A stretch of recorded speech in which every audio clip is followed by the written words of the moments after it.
Hello, everybody. Scott Golden here with Golden Opportunities Coaching YouTube channel. If you need coaching, life, relationship, business, or otherwise, please feel free to reach out. We've got over 300 audios for you to check out. We've also got a lot of options for folks who are looking for coaching this year as they get back on their feet after the coronavirus. I know we're not there yet, but hopefully within the next 4 to 6 months, nationally and internationally, we'll start to get to that healing place. Anyway, if you'd like to reach out, please do so through Twitter at PO Perception or here on YouTube or in the website section. You can use that as well. But today we're going to talk about 5 or 6 ways to avoid becoming or end the cycle of being a people pleaser. So, people pleasing obviously is the overextension of oneself mentally, emotionally, physically, or spiritually, or combination thereof, on a consistent basis in order to avoid conflict and or please other people. And there's about 6 reasons or things one can do to make sure that that doesn't become the dominant way of being. So the first is knowing your own value. Now, every person has intrinsically some value to the world. That includes you, and you're one of the 7 billion people on the planet. Therefore, ultimately, you have value, even if you haven't found yours yet. And sometimes sitting down and saying, well, if I overextend myself here, or for this person or group of people, then I'm missing out on being able to recharge here, and that means that other people in my life, professionally or personally, will suffer because I'm overextended. Remember that it's important to focus on the fact that there's only 24 hours in a day, only 7 days in a week, and only 365 days in a year, and there's only so much you can do in any 24-hour period to be able to ultimately be of maximum value to those who matter to you most. If you burn out doing small things for everyone, then the people that count on you the most, who benefit from your being completely focused on them and solving their challenges or dealing with their issues, will be the most negatively impacted.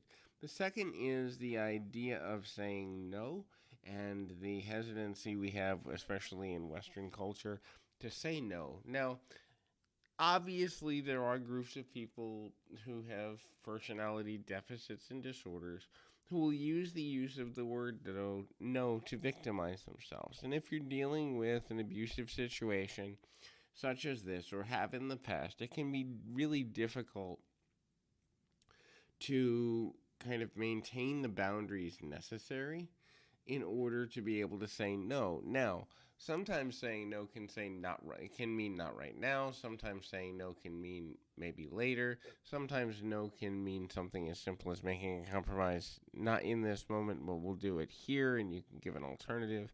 And also, the understanding that you do not need to defend yourself or your decision to decide to decline to do something or spend time somewhere or socially interact. Now, if you're constantly saying no and you're not giving to other people at all so as to create the laws of reciprocity so that relationships can be built, this is not good either. But learning the art of saying no when you're overextended, or more accurately, before you become overextended, can be one of the most important things that a person can do for themselves.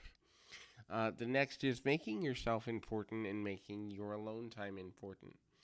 Even the most extroverted person can, and often does, need time to decompress. They need time to think, process emotions, rest physically, rest mentally, so they're not constantly always in motion. Sometimes, taking a half hour. I do this throughout the day in between clients. I'll listen to an audiobook for half an hour or watch a TV show on Netflix I've been meaning to catch up on, or focus on doing something for school that's or continuing education that's light. I do it in intervals when I start to feel myself checking out of what's in front of me, because I understand that the human brain can only focus on 5 to 7 things at any given time, and that maximum focus can only be achieved for between 45 for people with ADD, ADHD, and 90 minutes for people with really good concentration. So if you think you're going to focus on something for several hours without breaks, you're fooling yourself because that's not how the human mind works. And so making time for yourself important, even if it's 5 minutes or 10 minutes out of every hour, is a way to actually help your productivity in the end. The next is having goals. I've said this in nearly half, if not more, of the audios on this channel, but the power of goals, small, medium, and large goals, or small range, short term, medium range, things you get to work on for several weeks or months, and the long range, where you want to be in years, is important to focus on in order to make sure that you have the maximum value of your own time, the maximum value of how you move forward and move through life. Without goals, then you're going to be more likely for anxiety. What am I doing here? Why am I here? Depression. What's the point of anything I'm doing? And other mental and emotional imbalances that are not in your highest good. The next is stop over apologizing.